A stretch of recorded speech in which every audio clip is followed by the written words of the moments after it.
But there was never in history an occupation in which the occupier presented himself as the victim. Not only the victim, the only victim around. This also enables any Israeli to live in peace because we are the victims. You probably noticed the year on that video. It isn't a recent video, but it's a video that is now going viral. And the person in that video is award-winning Israeli journalist Gideon Levy. He's putting out some plain truths about Israel, some rather unpalatable truths, one might say. And a lot of what he says, in fact, sounds prophetic, especially when you know that this is not a recent video. This video was taken in 2015. And Gideon Levy has reported from the occupied areas of West Bank as well as Gaza. And he talks about why this has now come to pass. Many of what he said in this video, and the reason why it's gone viral, because it has resonated with so many people. Listen in. It was only by the late 80s when I started to travel to the occupied territories quite accidentally, when I realized, as a journalist, when I realized that the biggest drama of Israel is taking place half an hour away from our homes, in our dark backyard, that this real drama of Israel has almost no one to be interested in, that it is hidden in the backyard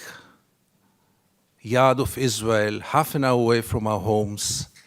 All those crimes are taking place, and we Israelis, most of us, if not all of us, do not want to know, do not know, and above all, do not care.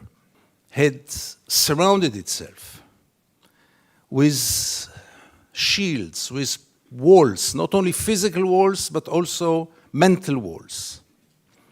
I don't want to get into it because it's another lecture, but I'll just give the 3 principles which enable us Israelis to live so easily with this brutal reality. A, most of the Israelis, if not all of them, deeply believe that we are the chosen people. And if we are the chosen people, we have the right to do whatever we want.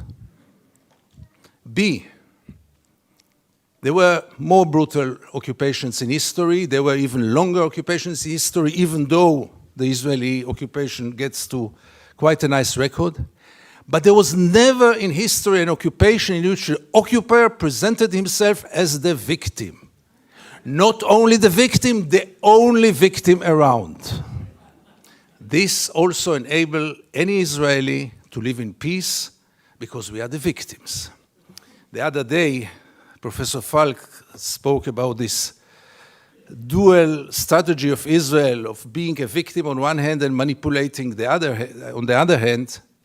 After what happened in Paris and in Copenhagen with the terror attacks, Benjamin Netanyahu came with the notion all the Jews must come to Israel. It's the safest place for the Jews in the world. It's a shelter for the Jews in the world.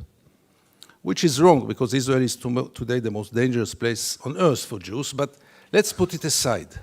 It was only 24 hours later when he said Israel is an existential threat under the Iranian bomb. And I asked myself, how can you dare call Jews to come and to join this suicidal project when the Iranians are going to bomb us?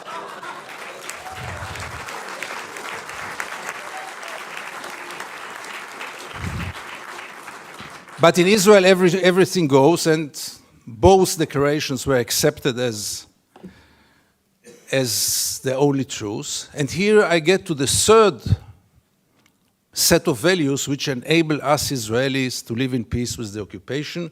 And this is maybe the most crucial one and the worst one. We say victimization, we say chosen people. When I say victimization, it goes without saying we have to mention the Holocaust and the unforgettable Mrs. Golda Meir that the American jury had exported to Israel. She said once, this unforgettable woman, that after the Holocaust, the Jews have the right to do whatever they want.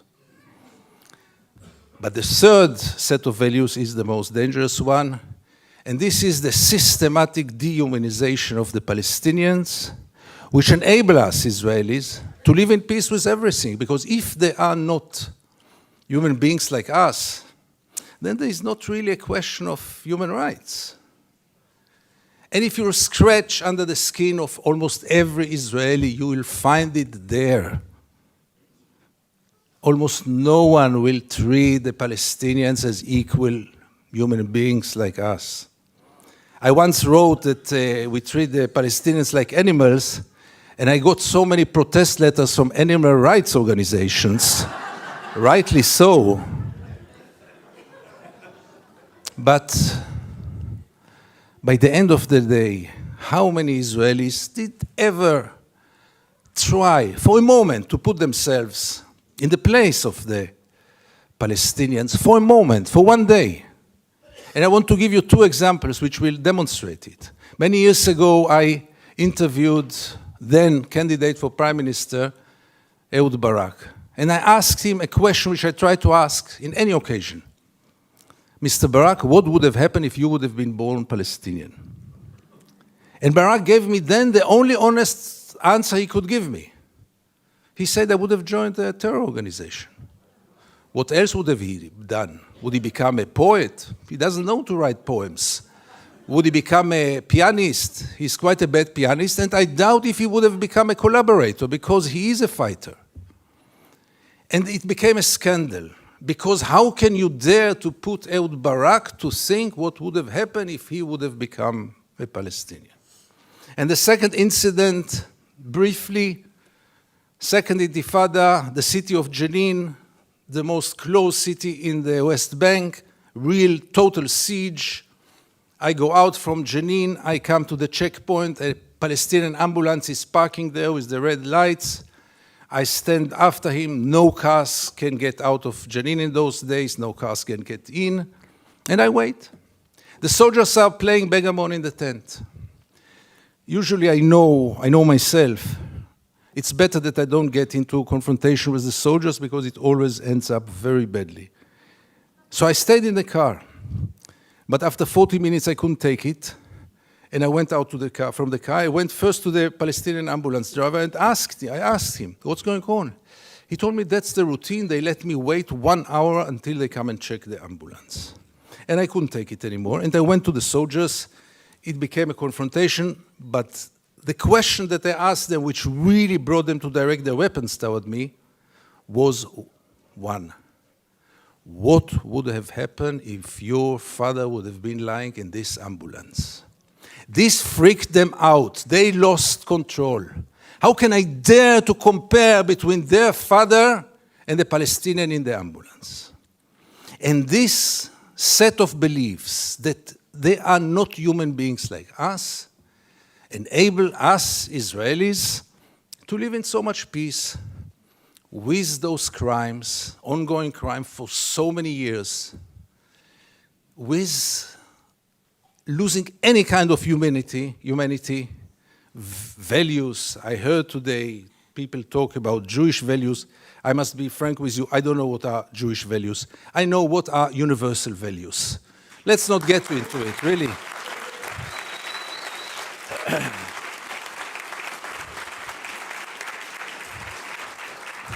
There are very clear universal values. And there is a very, very clear international law. But for most of the Israelis, international law is very important. But not for Israel. Israel is a special case. Why is it a special case? And again, you get with all those set of values, with this living in denial. And here I want to get back to the topic of our panel. Is it good for Israel? No, it's very corrupting. Because as long as the United States enable Israel to continue, obviously the Palestinians are the first and direct, unbelievable victim of it. But by the end of the day, what will Israel be after all those years? What is it already today? Where does it direct to? And things are getting worse and worse. And therefore I have so little hope about change from within the Israeli society. Because things, as you might know, are going more and more to the nationalistic, militaristic, religious direction, with very little hope that change will come from within. Why would Israelis go for a change? What incentive? Why would they bother? Life is so good. You should have seen Israel in the days when Gaza was bombed, when the beaches were crowded, the helicopters were passing on their way to bomb Gaza. The Israeli TV hardly showed photos from there. Newspapers hardly wrote anything. I wrote one article about the responsibility of the pilots, and I needed to use bodyguards to get out of my home after this. The problem was, by the way, that the bodyguards were settlers, and they argued with me all day long until I saw that I'm much more secure without the bodyguards rather than with them. But the last war in Gaza, and this will be my final remarks, the last war in Gaza taught us also that Israel, which has 3 regimes today, maybe the only country, the only state in the world with 3 regimes, one for the Jews, one for the Arab citizens, and an apartheid regime in the West Bank and Gaza, one of the most brutal and cruel tyrannies in the world. But even for the facade, even for this democracy, which I always thought is a democracy for its Jewish citizens, I realized last summer that it is a democracy for its Jewish citizens, but only if they think like the majority. And therefore, and by this I want to conclude, I want to tell you all that few of us, very few, much too few, but few of us are looking to the West, Europe, and then United States, with a great hope, because we lost hope in Israel. Thank you very much. From breaking news, detailed analysis, in-depth interviews and explainers, follow the Times of India. Subscribe to our YouTube channel. Don't forget to like our videos and hit the bell icon to stay updated with the latest.